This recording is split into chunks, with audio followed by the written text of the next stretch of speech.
دین vibes, دین کی آواز۔ یہ جمعہ کا دن اللہ رب العزت کے ہاں شروع سے ہی بہت فضیلت کا حامل رہا۔ چنانچہ حدیث پاک میں آتا ہے کہ افضل الایام جمعہ، ہفتے کے 7 دنوں میں سے جو افضل دن ہے وہ جمعہ کا دن۔ فیہ خلق آدم، اللہ تعالیٰ نے آدم علیہ السلام کو جمعہ کے دن پیدا کیا، یعنی ان کے بدن کو بنایا۔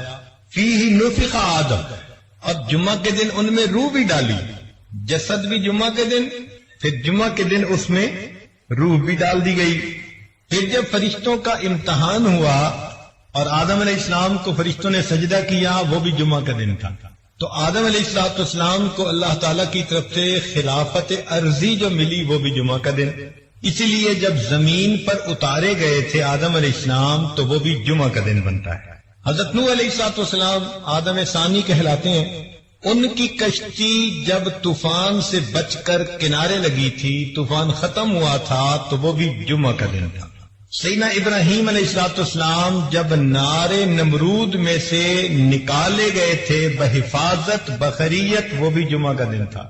پھر سیدنا ابراہیم علیہ السلام نے جو بیت اللہ کی بنیاد رکھی، وَإِذْ يَرْفَعُ إِبْرَاهِيمُ الْقَوَاعِدَ مِنَ الْبَيْتِ وَإِسْمَاعِيلُ، تو وہ بھی جمعہ کا دن تھا۔ حضرت ابراہیم علیہ السلام نے اپنے بیٹے اسماعیل علیہ السلام کو جو قربان کیا تو ذی الحجہ کی 10 تھی، مگر جمعہ کا دن بنتا تھا۔ حضرت یوسف علیہ السلام کو کنویں میں سے جس دن قافلے والوں نے نکالا تھا تو وہ بھی جمعہ کا دن تھا۔ اور مکہ مکرمہ جس دن فتح ہوا، اللہ تعالیٰ کا وعدہ پورا ہوا، ان الذی فرض علیک القرآن لرادک الی معاد، تو وہ بھی جمعہ کا دن۔ حتیٰ کہ غزوہ بدر جس دن پیش آیا وہ بھی جمعہ کا دن تھا۔ تو جمعہ کے دن کی اپنی ایک تاریخ ہے، اور اللہ تعالیٰ کے ہاں یہ دن بڑے شرف اور عزت کا دن ہے۔ اس کو جمعہ اس لیے کہتے ہیں کہ مسلمانوں کا اجتماع ہوتا ہے۔ عام نمازیں بے شک اپنے محلے کی مسجدوں میں پڑھیں، لیکن جمعہ کے دن فرمایا کہ تم ذرا بڑی سطح پر جامع مسجد کے اندر جا کر جمعہ کی نماز ادا کرو۔ اس لیے جمعہ کی نماز کے لیے شرائط ہیں، ہر جگہ پر جمعہ کی نماز نہیں ہو سکتی۔ بہت چھوٹی آبادیاں جو دور دور بنی ہوتی ہیں وہاں جمعہ کی نماز نہیں ہوتی، تو اجتماع کی وجہ سے اس کو جمعہ کہا جاتا ہے۔ اس میں مقتدی وعظ و نصیحت سنتے ہیں اور امام ان کو نصیحت کی باتیں سناتا ہے، اس کو خطبہ کہتے ہیں۔ سنت ہے کہ اس کو عربی زبان میں دیا جائے، مگر ہر جگہ لوگ عربی زبان سمجھتے نہیں، تو فقہا نے یہ سوچا کہ بجائے اس کے کہ لوگ اصل مقصد کو حاصل کرنے سے محروم رہیں، تو انہوں نے کہا کہ عربی خطبہ اتباع سنت کی نیت سے وہ انسان بعد میں دے دے، اس سے پہلے کچھ دیر اپنی قوم کو نصیحت کر دے، وصیت کے رنگ میں ان کو اپنی نصیحت سنا دے۔ اور یہ نصیحت اللہ تعالیٰ کو بہت پسند ہے۔ اس کا اندازہ آپ اس بات سے لگائیے کہ عام دنوں میں ہم ظہر کی نماز 4 رکعت ادا کرتے ہیں، لیکن جمعہ کے دن جمعہ کی 2 رکعت فرض ہوتی ہے۔ غور کرنے کی بات ہے کہ اللہ رب العزت کو امام کا اپنی قوم کو نصیحت کرنا، خیر کی طرف بلانا اتنا اچھا لگا کہ اللہ تعالیٰ نے فرمایا کہ اس خطبہ کو میں 2 رکعت کے قائم مقام بنا کر اپنے حق میں تخفیف کر دیتا ہوں، 2 رکعت بھی جماعت سے ادا کر لو گے، عبادت پوری ہو جائے گی۔ اس لیے حدیث پاک میں آتا ہے کہ جو آدمی اہتمام کے ساتھ جمعہ کی نماز ادا کرنے آتا ہے، غسل کرے، دھلے ہوئے کپڑے پہنے، خوشبو لگائے، کنگھی کرے اور وقت سے پہلے مسجد میں آئے، تو یہ عمل اللہ تعالیٰ کو اتنا پسند کہ اللہ تعالیٰ پچھلے جمعے سے اس جمعے تک کے درمیان کیے ہوئے تمام گناہوں کو معاف فرما دیتے ہیں۔ جمعہ کے دن ایک ساعت اجابت بھی ہے۔ نبی اسلام نے فرمایا کہ ایک گھڑی ایسی ہے، لمحہ ایسا ہے جمعہ کے دن کہ جب انسان دعا مانگے تو اس کی دعا اللہ رب العزت کے ہاں قبول ہو جاتی ہے، اس کو ساعت اجابت کہتے ہیں۔ بعض علماء نے فرمایا کہ جب امام خطبہ دیتا ہے تو 2 خطبوں کے درمیان جو توقف ہے، تھوڑا سا وقوف کرتا ہے، وہ جو وقفہ ہے وہ ساعت اجابت ہے، اس میں دعا کریں تو قبول ہوتی ہے۔ لیکن دوسرے علماء نے یہ کہا، محققین نے، کہ سیدہ فاطمہ الزہرا رضی اللہ تعالیٰ عنہ کی روایت ہے، وہ فرماتی ہیں کہ جمعہ کے دن عصر اور مغرب کے درمیان اللہ نے ساعت اجابت رکھی ہے، لہذا جو آدمی جمعہ سے دن عصر سے مغرب کے درمیان عبادت میں بیٹھا رہے، دعا کرتا رہے، تو یقیناً اس کی دعا اللہ رب العزت کے ہاں جلدی قبول ہو۔ ویسے بھی جمعہ کے دن عصر کے بعد اپنی جگہ پر بیٹھے ہوئے ایک درود شریف پڑھے، اللہم صلی علی سیدنا محمد النبی الامی وعلی آلہ وسلم تسلیما، تو 80 مرتبہ پڑھنے پر اللہ تعالیٰ 80 سال کے گناہوں کو معاف فرما دیتے ہیں۔ یہ جو اجتماع ہے اس کی اللہ کے ہاں بڑی اہمیت ہے۔ اس کی دلیل ساری دنیا میں اربوں مسلمان ہیں، لیکن اپنی اپنی جگہ سب دعا مانگتے ہیں، ان کی دعا پر قبولیت کا وعدہ نہیں ہے اللہ کی طرف سے، لیکن اگر اس میں سے چند لاکھ میدان عرفات میں حج کے موقع پر اکٹھے ہو جاتے ہیں تو اب ان کا اکٹھے ہو کر دعا مانگنا اللہ کو اتنا پسند آیا، فرمایا کہ میدان عرفات میں جو بھی دعا مانگتے ہیں اللہ تعالیٰ سب دعائیں قبول فرما لیتے ہیں۔ تو یہ مل کر مانگنا بھی اللہ کے ہاں ایک مقام رکھتا ہے۔ ایک بزرگ سے مجمع میں دعا مانگتے، کہتے دعا قبول ہو گئی۔ کسی نے کہا کہ حضرت آپ کو کیسے پتا؟ فرمایا بھائی اتنے لوگ اگر کسی دنیا دار کے دروازے پہ پہنچ جائیں اور اس سے ایک چونی مانگے تو وہ اتنے ہزاروں لوگوں کو چونی دے کے بھیجے گا یا خالی؟ اس نے کہا جی اتنے لوگوں کو تو خالی نہیں بھیجے گا، لحاظ کرے گا۔ فرمایا اس سخی کے لیے چونی دینا مشکل کام ہے، اللہ رب العزت کے لیے اپنے بندوں کو معاف کر دینا یہ آسان کام ہے۔ اب دیکھیے کہ اس جمعے میں خطیب نچوڑ کیا نکالتے ہیں اپنے خطبے کا، وعظ و نصیحت کی باتیں کر کے آخر پر خطیب یہ کہہ رہا ہوتا ہے کہ وَلَذِكْرُ اللَّهِ تَعَالَى أَعْلَى وَأَوْلَى وَأَجَلُّ وَأَتَمُّ وَأَهَمُّ وَأَكْبَرُ وَاللَّهُ يَعْلَمُ مَا تَصْنَعُونَ۔ یہ پوری کی پوری نصیحت کا نچوڑ ہوتا ہے۔ اس سے اللہ تعالیٰ کی یاد کی اہمیت کا اندازہ لگا لیجیے۔ اسی لیے جو لوگ جمعہ کا اہتمام نہیں کرتے، اپنے گھروں میں بیٹھے رہتے ہیں، جب دوسری اذان ہوگی تو آئیں گے، کبھی آتے ہیں کبھی نہیں آتے، تو وہ بہت بڑی فضیلت سے محروم ہو جاتے ہیں۔ حدیث پاک میں آتا ہے کہ نبی علیہ الصلوۃ والسلام نے ارشاد فرمایا، لوگ جمعہ کی نماز چھوڑنے سے باز رہیں ورنہ اللہ تعالیٰ او لیختتمن اللہ علی قلوبہم ثم لیکونن من الغافلین، اگر وہ جمعہ کی نماز چھوڑیں گے اللہ تعالیٰ ان کے دلوں پر مہر لگا دیں گے۔ تو دلوں پہ مہر جباریت لگا دی جاتی ہے جو انسان جمعہ کی نماز میں غفلت کرتا ہے۔ اور ویسے بھی سوچئے، قوم یہود نے یوم الست کی ناقدری کی تھی، یوم السبت کی ناقدری کی تھی۔ ان کو کہا گیا تھا کہ اس دن تم نے مچھلیاں نہیں پکڑنی، مگر انہوں نے ہیلے بہانے سے اپنی مرضی پوری کر لی۔ تو یوم السبت کی ناقدری کرنے پر قوم یہود کی شکلیں ظاہر طور پر اللہ نے مسخ کر دی تھیں۔ علماء نے لکھا جو امت مسلمہ کا بندہ جمعہ کے دن کی ناقدری کرے گا اللہ تعالیٰ اس کے من کی باطنی شکل کو مسخ فرما دے گا۔ اس لیے آپ دیکھیں کہ جو بندہ جمعے کا اہتمام نہیں کرتا نا وہ کسی کام کا نہیں رہتا، دل مسخ ہو جاتا ہے، دل کی شکل اندر کی بدل دی جاتی ہے۔ باقی اللہ رب العزت نے فضیلت دی جمعہ کے دن کو، تو یہ دستور ہے کہ محبوب کی جہاں نظر پڑتی ہے اسی کو شرف مل جاتا ہے۔ تو اللہ تعالیٰ نے انبیاء میں سے کچھ انبیاء کو شرف بخشا، ان کو کتابیں عطا فرمائی، چنانچہ تورات، انجیل، زبور اور قرآن مجید۔ پھر اگر نبی علیہ الصلوۃ والسلام کے صحابہ میں دیکھیں تو 4 خلفاء کو اللہ تعالیٰ نے فضیلت عطا فرمائی، جن کو ہم خلفائے راشدین کہتے ہیں۔ پھر ذرا آگے چلیں تو اللہ رب العزت نے ائمہ میں سے 4 ائمہ کو ایک شان عطا فرمائی، امام اعظم ابو حنیفہ رحمۃ اللہ علیہ، امام مالک، امام شافعی اور امام احمد بن حنبل رحمۃ اللہ علیہ۔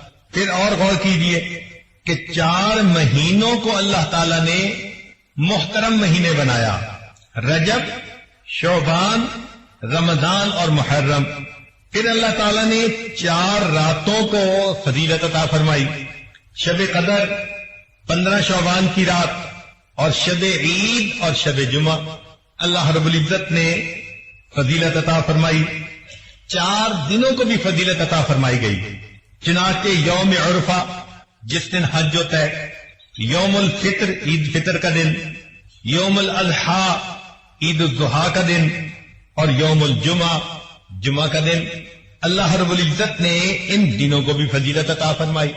لہذا ہمیں جمعہ کے دن کا اہتمام اپنے اندر پیدا کرنے کی ضرورت ہے، اور یہ جو ہماری ایک عادت بنتی جا رہی ہے کہ جی دوسری اذان ہوگی اور پہلی رکعت کھڑے ہوتے ہوتے ہم جمعہ میں چلے جائیں گے، تو اس سے انسان بہت ساری فضیلتوں سے محروم رہ جاتا ہے۔ حق یہ بنتا ہے کہ وقت سے پہلے آئیں اور مسجد میں بیٹھ کر اللہ کی عبادت کریں، امام کی نصیحت کو سنیں، تاکہ پچھلے ہفتے سے اس ہفتے تک کے تمام گناہ اللہ تعالیٰ معاف فرما دے۔ یہاں پر ایک نقطے کی بات ذرا سمجھنے والی ہے، توجہ فرمائیے گا۔ اس دنیا میں جو چیزیں ہیں یہ جنت کی نعمتوں کا عکس ہیں، جو چیزیں بھی اس دنیا میں ہیں وہ جنت کی نعمتوں کا عکس ہیں، اس لیے جو دنیا کے پھل ہیں یہ آخرت کے جنت کے پھلوں کے مشابہ ہے۔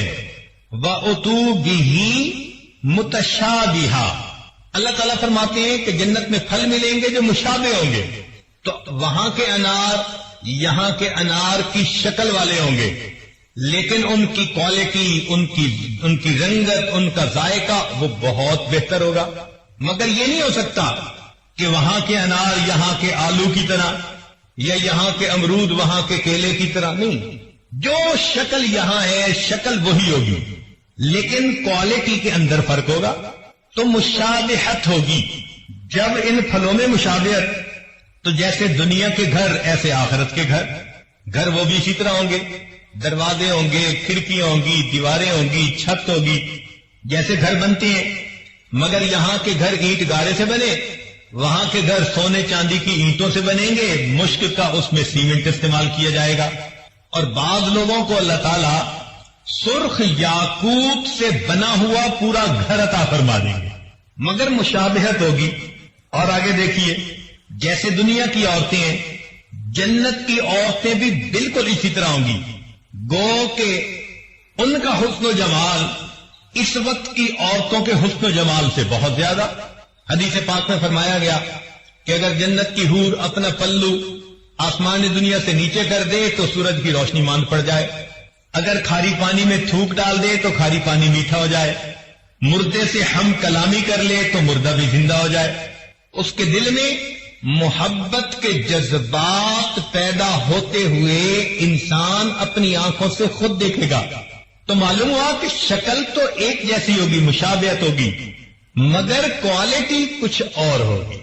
یہ مشابہت دسترخوان میں بھی، چنانچہ دنیا میں ہم دسترخوان لگاتے ہیں تو آخرت کے دسترخوان کی ترتیب بالکل یہی۔ اللہ تعالیٰ فرماتے ہیں وَكَأْسٍ مِّن مَّعِينٍ، ہمارے ہاں بھی یہی ہوتا ہے، دسترخوان بچھاؤ، پہلے برتن لا کے رکھو اور پانی مشروب لا کے وہ رکھ دیا کرتے ہیں۔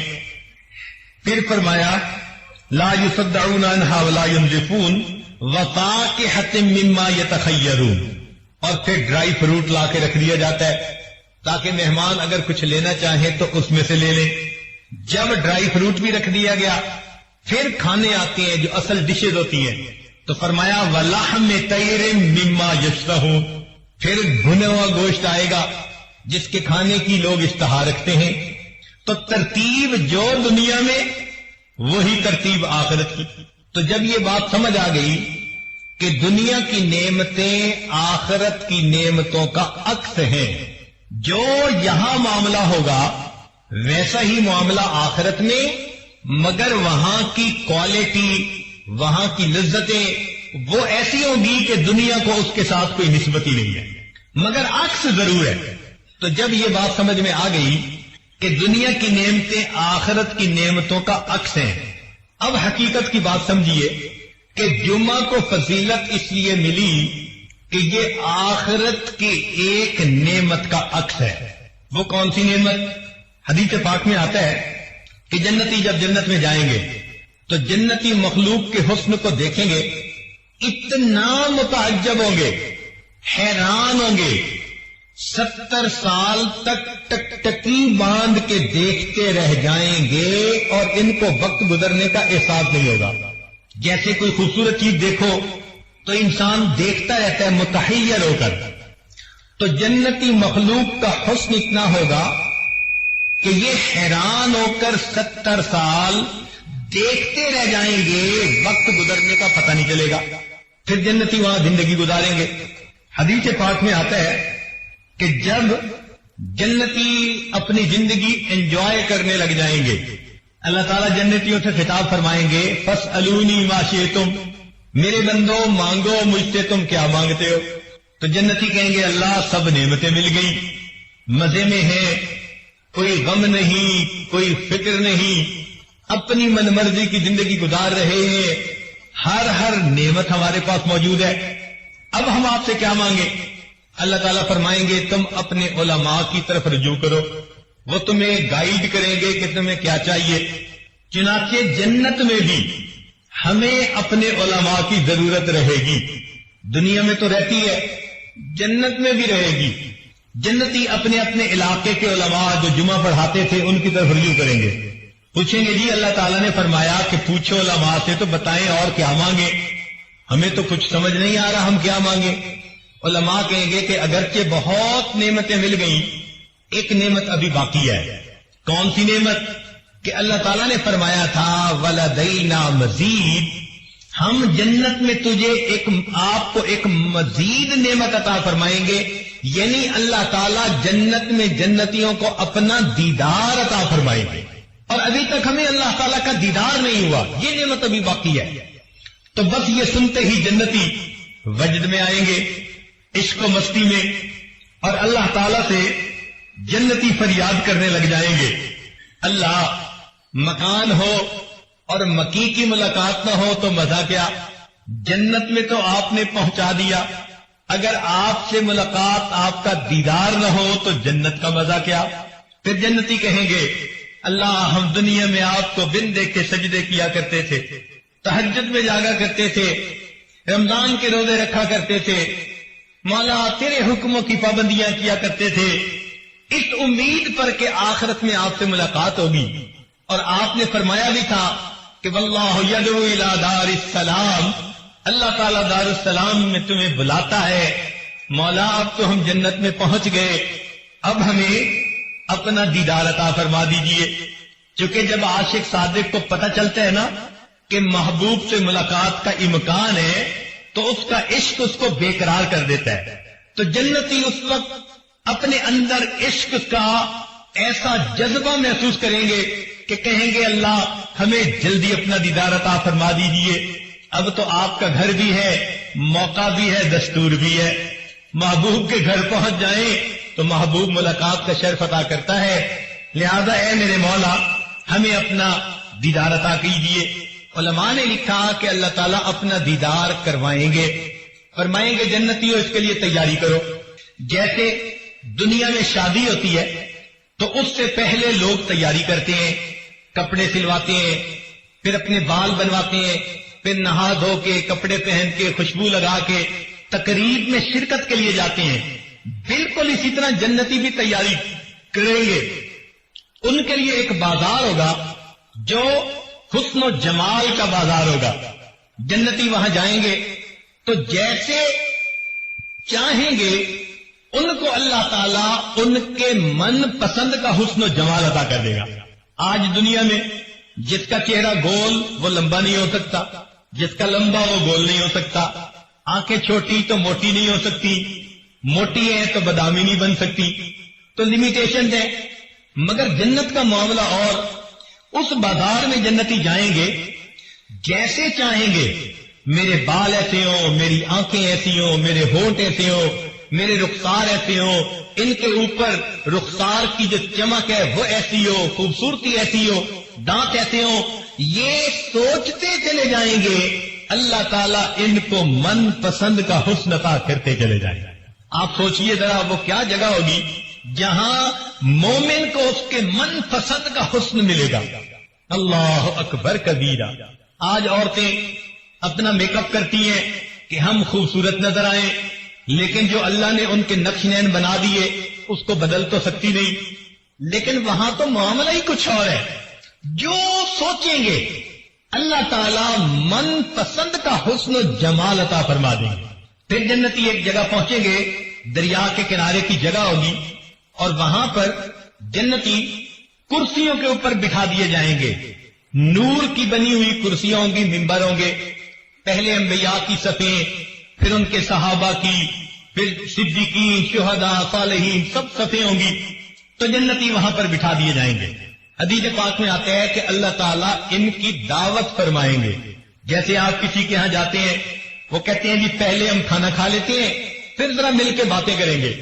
چنانچہ اللہ تعالیٰ دعوت کریں گے، مگر ایک ایک جنتی کے سامنے 70,000 پلیٹوں کے اندر کھانے رکھے جائیں گے. یہ اس کریم کی مہربانی ہے. نزلا من غفور الرحیم. کیا وہ دسترخوان ہوگا، کیا جنتی کی شان ہوگی.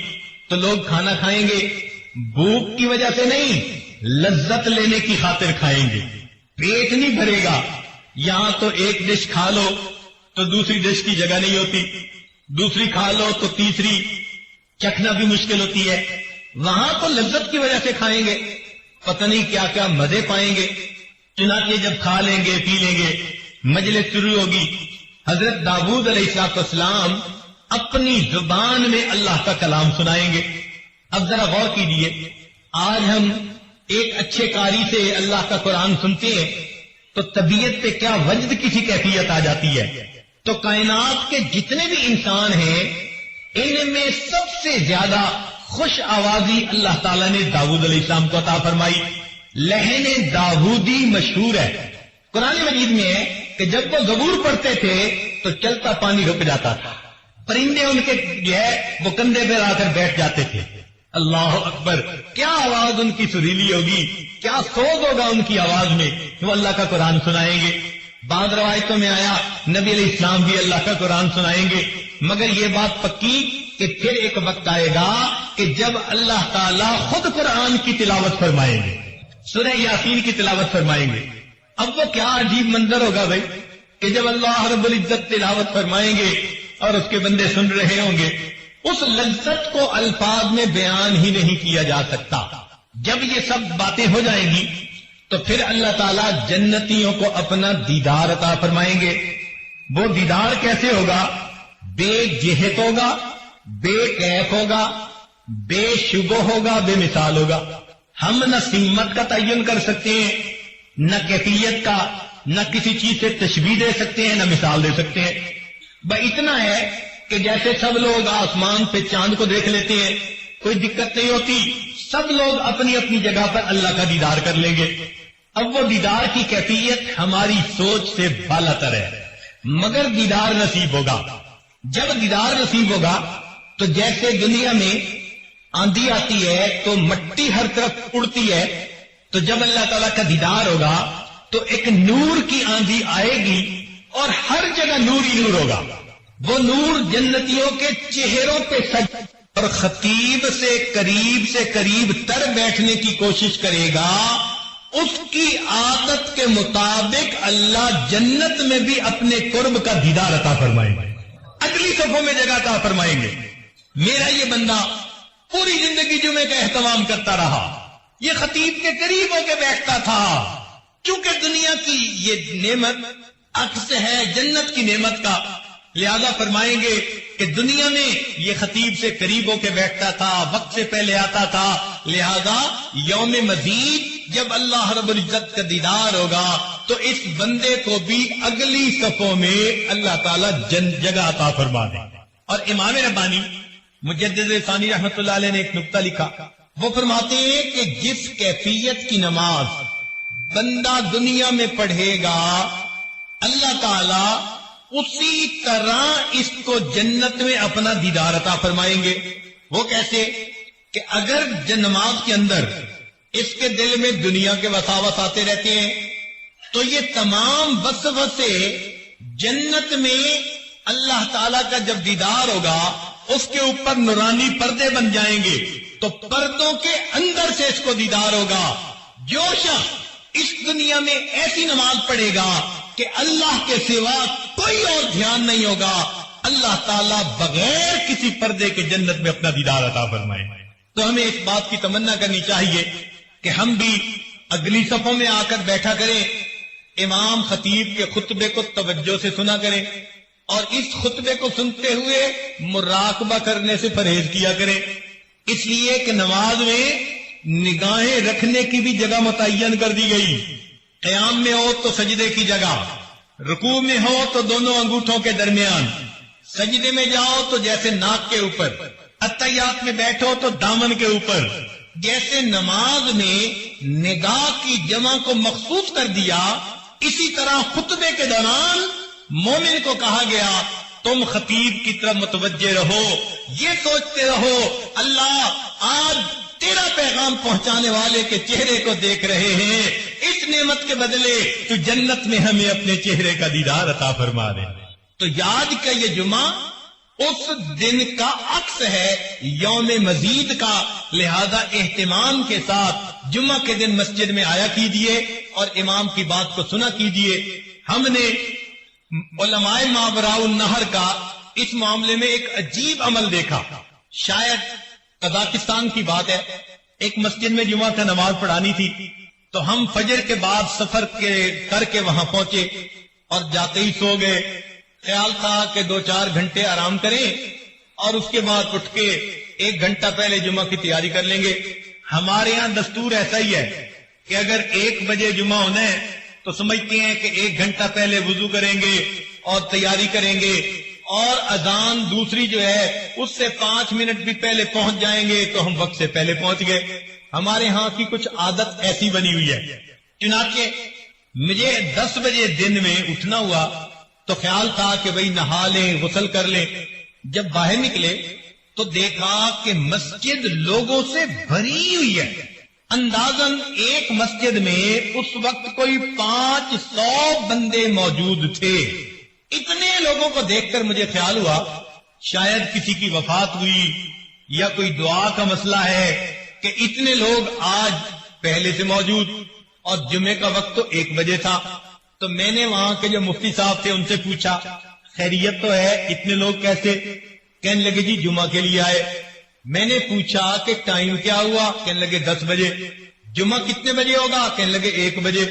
تو مجھے ذرا حیرت ہوئی، تو حیرت میں دیکھ کر انہوں نے کہا کہ ہمارے ہاں علماء نے عوام کو یہ بات اچھی طرح ذہن نشین کروائی ہے کہ جمعہ کی یہ مجلس یوم مزید کی اس مجلس کا عکس ہے، لہذا تم جیسے چاہتے ہو کہ مجھے قیامت کے دن اللہ کے قرب کا مقام ملے اور اللہ کا دیدار نصیب ہو، تو تم اللہ کا دیدار کرنے کی نیت سے جمعہ کے دن تیاری کر کے اسی جذبے سے آیا کرو۔ اللہ میں اپنے گھر میں تیار ہوا اور میں نکل رہا ہوں اپنے گھر سے، وقت سے پہلے جا رہا ہوں کہ تیری جو ہے جگہ پر جو ہے میں جاؤں گا مسجد میں اور آپ کے عاشقوں میں مل کر بیٹھوں گا۔ لہذا جس جذبے کے ساتھ آج مومن گھر سے تیار ہو کے آتا ہے، مسجد میں وقت سے پہلے بیٹھ جاتا ہے، بالکل یہ عکس ہے۔ اللہ تعالیٰ اسی حساب سے جنت میں اس کو بھی اپنا دیدار عطا فرمائیں گے۔ لہذا لوگ 10 بجے مسجد میں آ جاتے ہیں، تلاوت کرتے ہیں، صلاۃ التسبیح پڑھتے ہیں، سورہ کہف پڑھتے ہیں، استغفار اور ذکر کرتے ہیں کلمے کا، اور اپنی قضا نمازیں پڑھتے ہیں، اور 2-3 گھنٹے کی عبادت کے بعد پھر خطیب کا خطبہ سن کے جمعہ کی نماز پڑھ کے جاتے ہیں۔ پتہ چلتا ہے واقعی انہوں نے جمعہ کے دن کو عید کا دن سمجھا۔ اللہ تعالیٰ بھی ہمیں جمعے کا ایسا اہتمام کرنے کی توفیق عطا فرمائے۔ تو اللہ رب العزت ہمیں بھی جمعہ کے دن کا اہتمام کرنے کی توفیق عطا فرمائے کہ ہم بھی وقت سے پہلے تیار ہو کے اور نہا دھو کے اچھے کپڑے پہن کے مسجد میں آیا کریں اور یہاں آ کر عبادت کیا کریں۔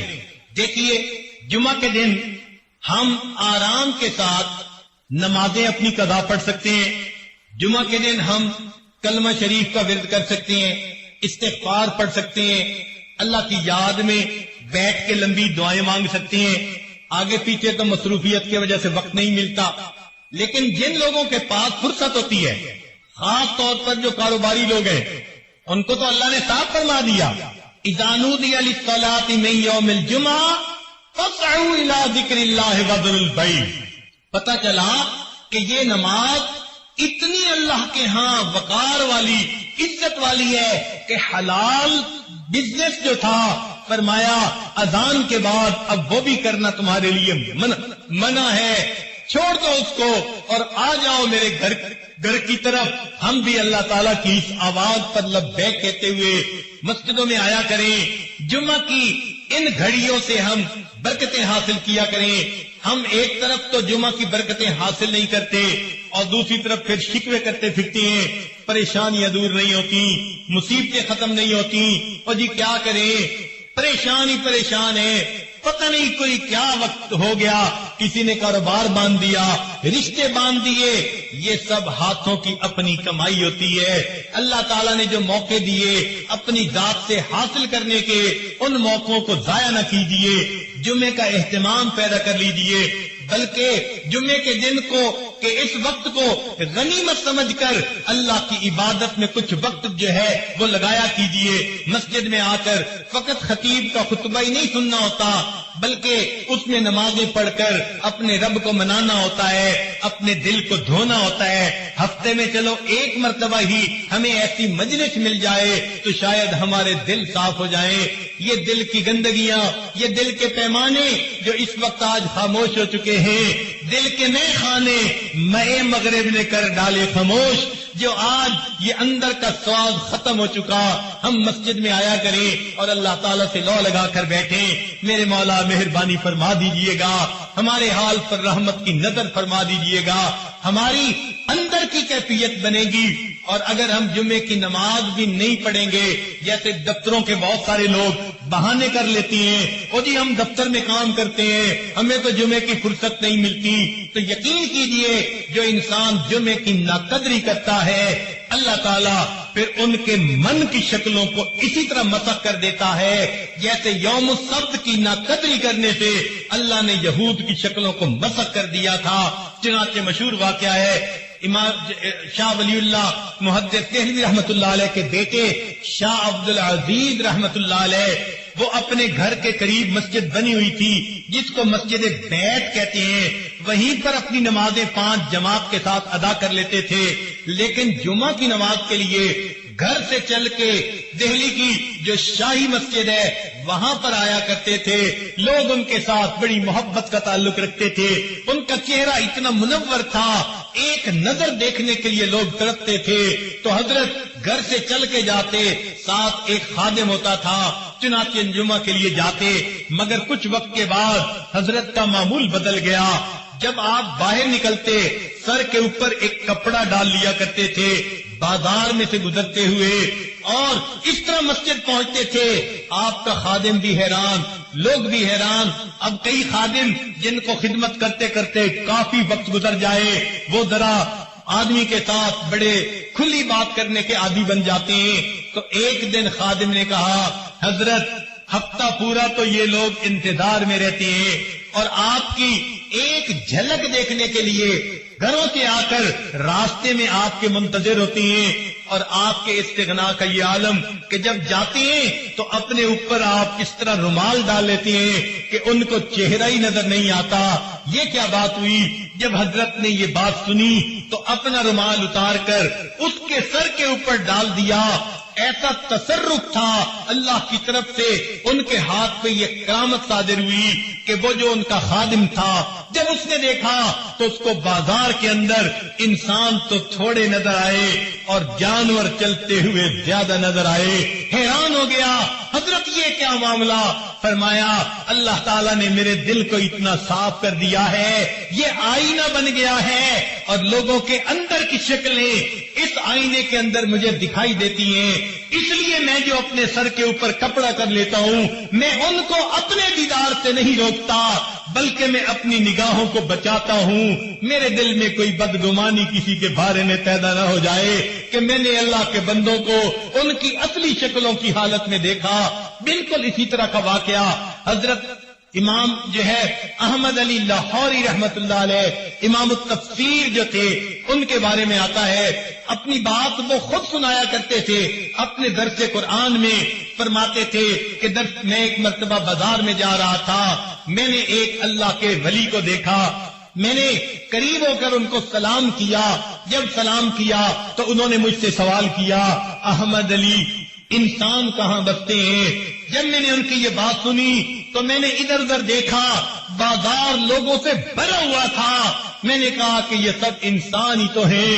انہوں نے یہ بات سن کر ایک حیرانی کی نظر ڈالی اور فرمانے لگے یہ سب کے سب انسان ہیں۔ فرمایا ان کی آواز میں کوئی ایسی تاثیر تھی، میرے اوپر ایسی کیفیت ہو گئی کہ میں نے جب دیکھا تو مجھے بازار کتے بلے خنزیر سے بھرا نظر آیا، کوئی شکل انسانوں والی تھی۔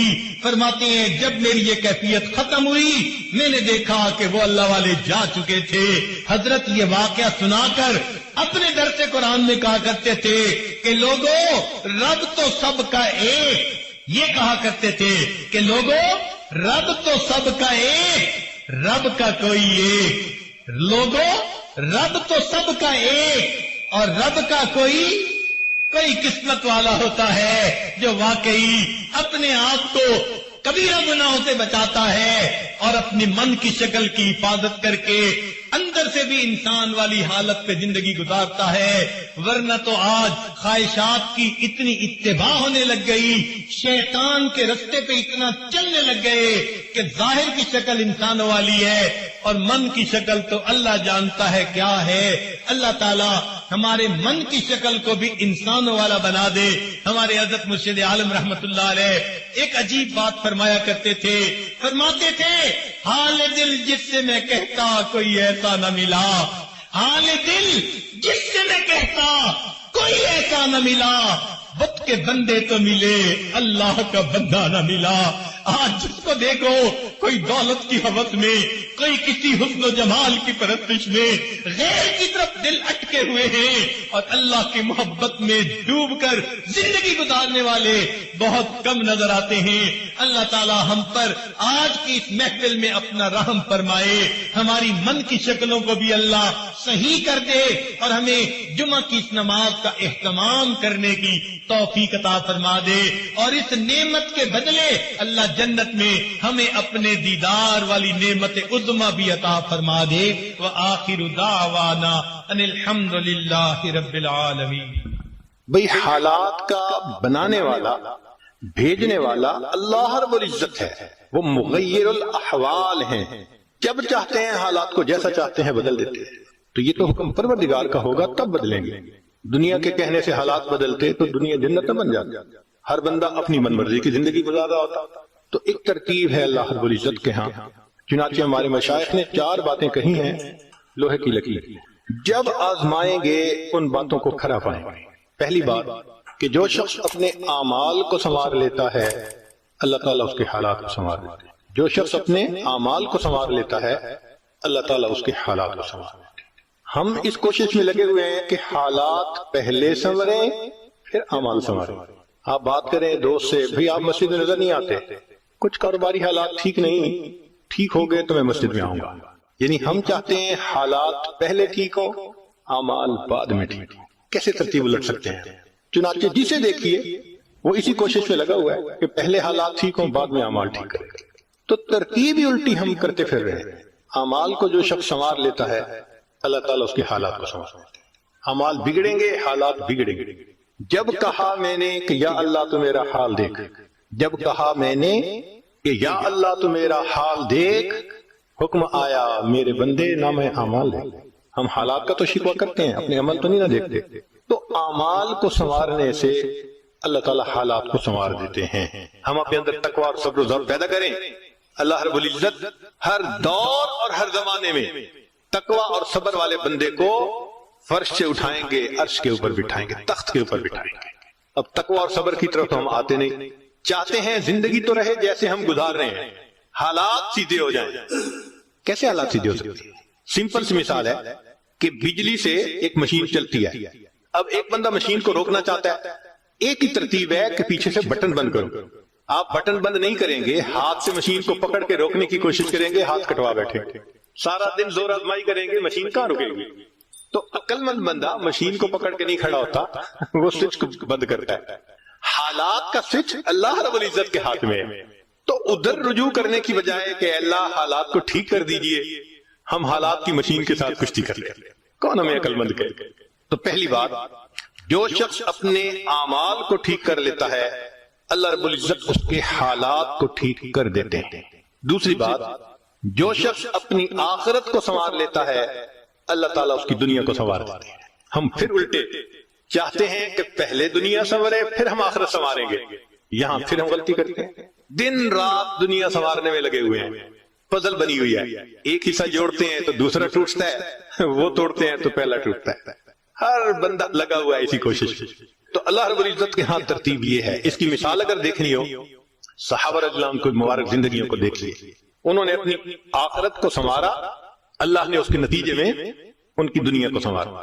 بات کیا تھی کہ نہ کیسر و کسرا سے ڈرے، چند وہ لوگ کے اونٹوں کے چرانے والے، اور جن کو کافور پہ ہوتا تھا نمک کا دھوکا، بن گئے دنیا کی تقدیر بدلنے والے۔ انہوں نے اپنی آخرت کو سنوارا، اللہ نے دنیا سنواری۔ کیسے؟ اطمینان، اتنا اطمینان کہ یمن سے جوان عورت چلتی ہے اور مدینہ طیبہ پہنچتی ہے اور پورے راستے میں کوئی اس کی طرف آنکھ اٹھا کر دیکھنے والا نہیں ہوتا۔ اللہ نے مال و دولت کے اتنے ڈھیر عطا کیے تھے۔ انس اللہ عنہ کہتے ہیں کہ میں لکڑی کاٹنے والے کلہاڑے سے سونے کی اینٹوں کو توڑا کرتا تھا۔ اب لکڑی کے کلہاڑے سے جو سونا ٹوٹے گا وہ تولوں میں اور گراموں میں تو نہیں نہ ہو سکتا۔ اللہ نے اتنی دولت ان کے قدموں میں ڈال دی۔ بچہ پیدا ہوتا تھا، اس کا روزینہ متعین تھا۔ سیدنا عمر اللہ نے ایک رات دیکھا ایک عورت چھوٹے سے بچے کو روٹی کا ٹکڑا کھلانے کی کوشش کر رہی ہے، بچہ رو رہا ہے۔ پوچھا کیوں کر رہی ہو؟ کہنے لگی کہ امیر المومنین نے قانون بنایا ہوا ہے کہ جب بچہ دودھ چھوڑے گا پھر ہم بیت المال سے روزینہ متعین کریں گے، تو میں کوشش کر رہی ہوں۔ عمر اللہ آئے، بہت روئے۔ صحابہ کہتے ہیں کہ اس دن فجر کی نماز پڑھائی، عراق کے اندر اتنا گریا اور بکا تھا کہ ہمیں سمجھنا مشکل ہو رہا تھا، اتنا رو رہے تھے۔ ہم حیران تھے آج امیر المومنین کو کیا ہوا۔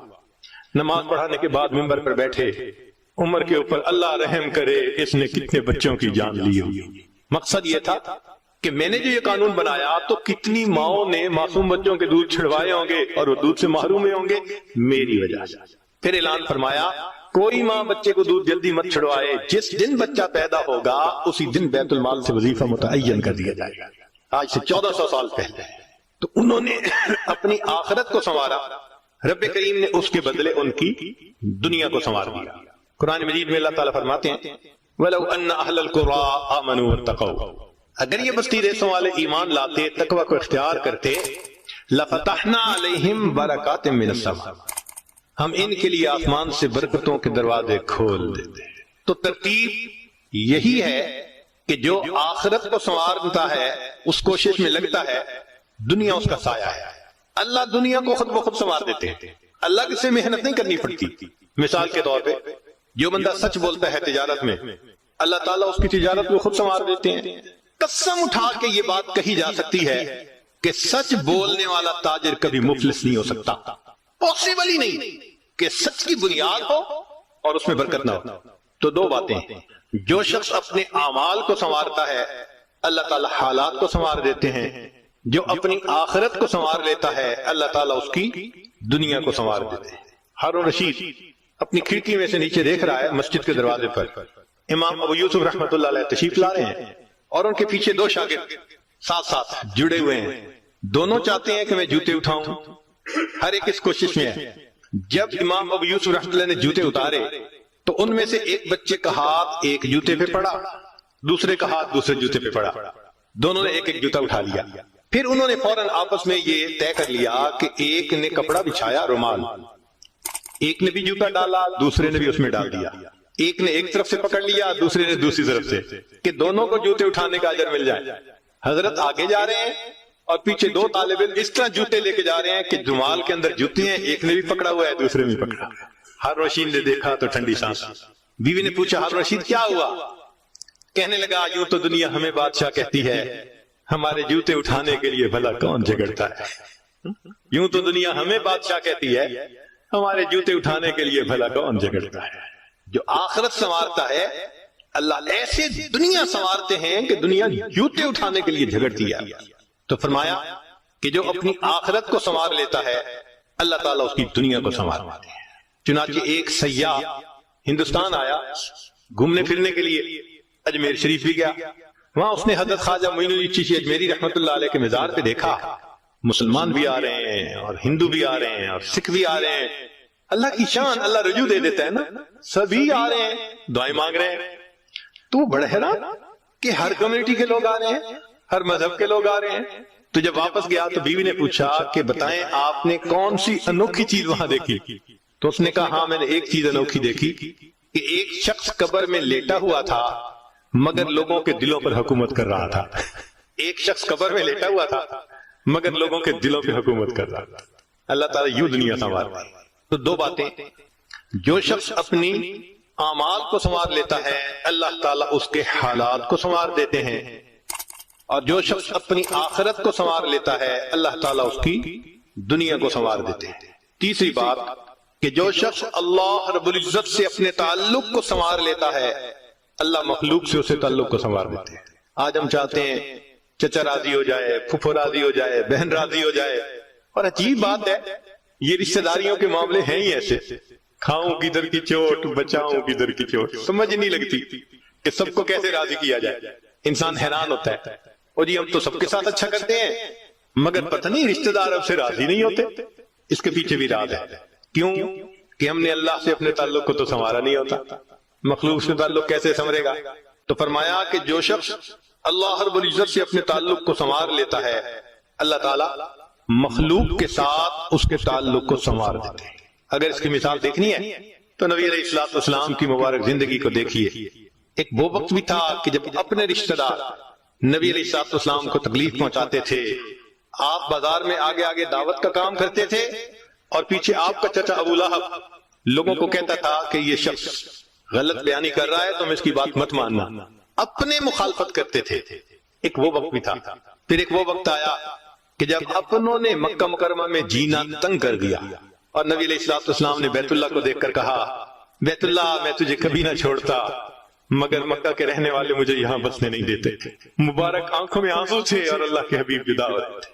پھر کیا ہوا؟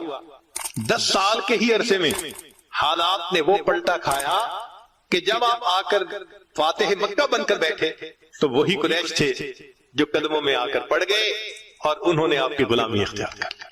ہندا نے کہا جتنے خیمے دنیا میں تھے سب سے زیادہ آپ کے خیمے سے مجھے نفرت ہوا کرتی تھی، آج جتنے خیمے ہیں سب سے زیادہ محبت مجھے آپ کے خیمے سے. اللہ اکبر کبیرہ. تو جو شخص اللہ سے اپنے تعلق کو سنوار لیتا ہے اللہ مخلوق سے اس کے تعلق کو سنوار لیتا ہے.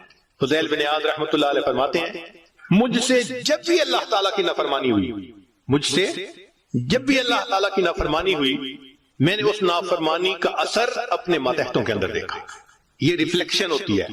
ہم اللہ کی نافرمانی کرتے ہیں اللہ مزہ چکھا دیتے ہیں کہ اپنے جو ماتحت ہوتے ہیں ان کو نافرمان بنا دیتے ہیں. اچھا بھائی تم ذرا اس کو ایکسپیرینس کرو ذرا. وہ جی کیا کریں بیوی سنتی ہی نہیں ہے، حضرت بس اولاد افلاطون بن گئی ہے، حضرت بچے نے ذلیل کر دیا. کیوں شکوے ہوتے ہیں ہمیں کہ ہمارے ماتحت ہماری نہیں مانتے جبکہ ہم اپنے آقا کی نہیں مان رہے ہوتے.